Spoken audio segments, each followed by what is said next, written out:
Hello friends, હું છું નીતા. આજે બનાવશું ઇડલી સંભાર. સૌ પ્રથમ 2 કપ ચોખા અને 1 કપ અડદની દાળ લઈ તેને ધોઈ લેશું.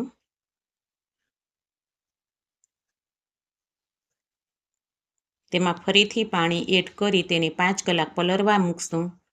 5 કલાક થઈ ગઈ છે, ચેક કરશું. સરસ પલળી ગઈ છે. તેની પાણી નિતારી ક્રશ કરી લેશું.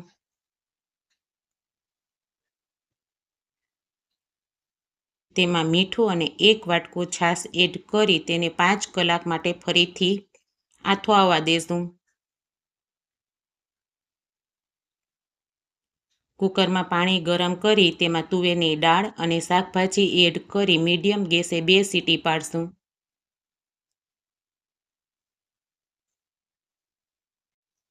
મિક્સર જારમાં ડાળિયા, ટોપરાનું ખમણ અને મરચાં લઈ તેને ક્રશ કરી લેશું. તેમાં મીઠું અને છાશ નાખી ફરીથી ક્રશ કરી લેશું. તેમાં રાઈ અને લીમડાનો તડકો લગાવી દેશું. રેડી છે ચટણી. દાળ ચેક કરી લેશું. બધું બફાઈ ગયું છે. શાક જુદું કરી દાળને ક્રશ કરી લેશું. દાળ જાડી છે તો જોઈતા પ્રમાણમાં પાણી એડ કરી તેમાં બાફેલા શાકભાજી ટમેટાં નાખશું. વઘારિયામાં તેલ લઈ તેમાં રાઈ, તજ લવિંગ બાદિયા, મીઠો લીમડો, મરચું, હળદર પાવડર અને કાંદા એડ કરી તેને 2 મિનિટ સાતળી લેશું.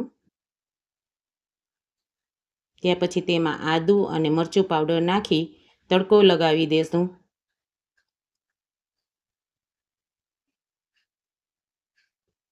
દાળમાં ખાંડ, લીંબુનો રસ, ધાણા જીરું પાવડર, સંભારનો મસાલો એડ કરી તેને ઉકળવા દેશું. ઉકળી જાય એટલે ધાણા ભભરાવી દેશું. ખીરું ચેક કરશું. આથો સરસ આવી ગયો છે પણ જાડું છે, તો આપણે તેમાં ગરમ પાણી એડ કરશું.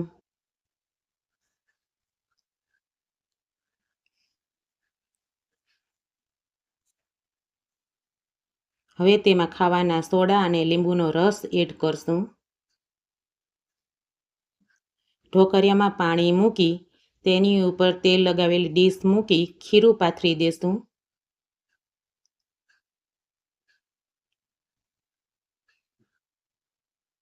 તેને ઢાંકી 10 મિનિટ ચડવા દેશું.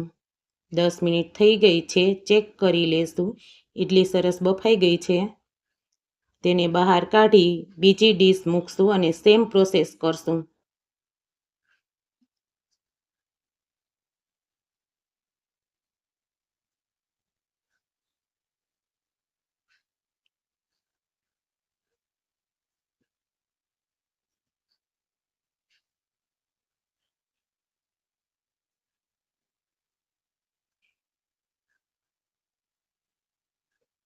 રેડી છે ચટણી સાથે ઇડલી સંભાર.